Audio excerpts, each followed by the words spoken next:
My name is Allison Mathis, and this is my first video quiz. The first question was, what was the key idea that stood out to you in this chapter?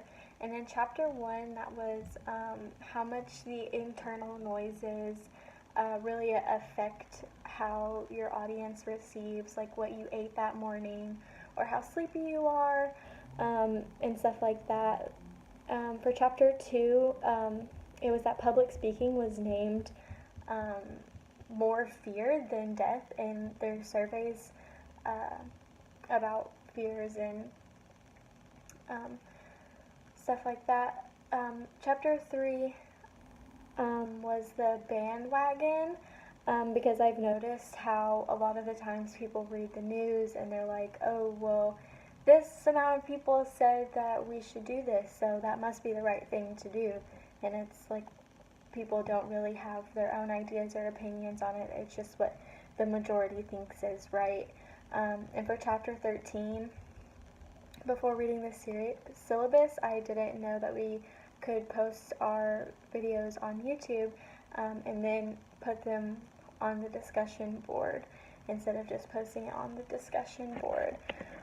For question number 2, it says, what did you learn in this chapter that you didn't know before reading this? And for chapter 1, that was the non-verbal feedback is just as important as the verbal feedback, like the eye contact and making sure that you're really actively listening and not just hearing what they have to say. And for chapter 2, the ethnocentrism, the belief that our ideas of our culture are better or above the cultural ideas in different cultures that aren't our own. Also learning about this in sociology, so I thought that was really cool to make that connection.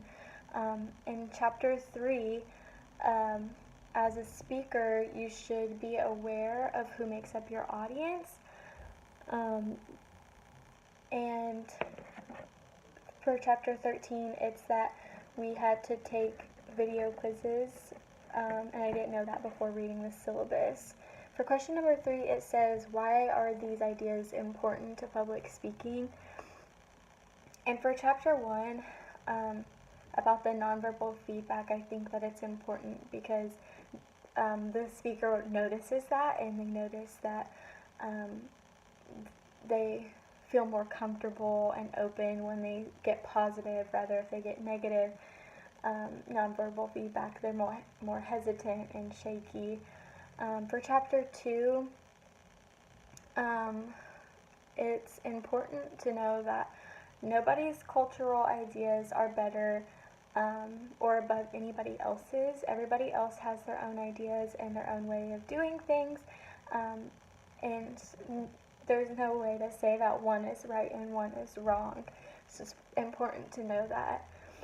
And for chapter 3, you should be aware of the diversity in your audience, so that way that you can develop empathy for people who are different than you, and you're not just saying my way is the right way, and making sure that everyone feels welcome. And chapter 13, it was really important to know to take video quizzes so that I could take the video quiz and get a good grade on it. And the fourth question, how can they be used in other areas of your personal life? For chapter 1, this can help me in all aspects of my life to become a better listener, whether it's public speaking and listening to my classmates, or if it's just somebody talking to me in a day-to-day basis. For chapter 2, this will help me become more open-minded about other people's cultures. I read something for sociology where it was these people believe that they had to pull their teeth out and dig,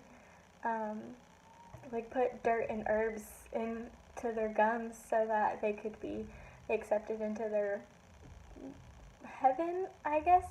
And that seemed pretty crazy to me, but it's just being open and allowing, not judging those people for what they do just because I don't think that it's right for me. That could be right for them, and who knows, maybe they're doing the right thing and we're doing the wrong thing.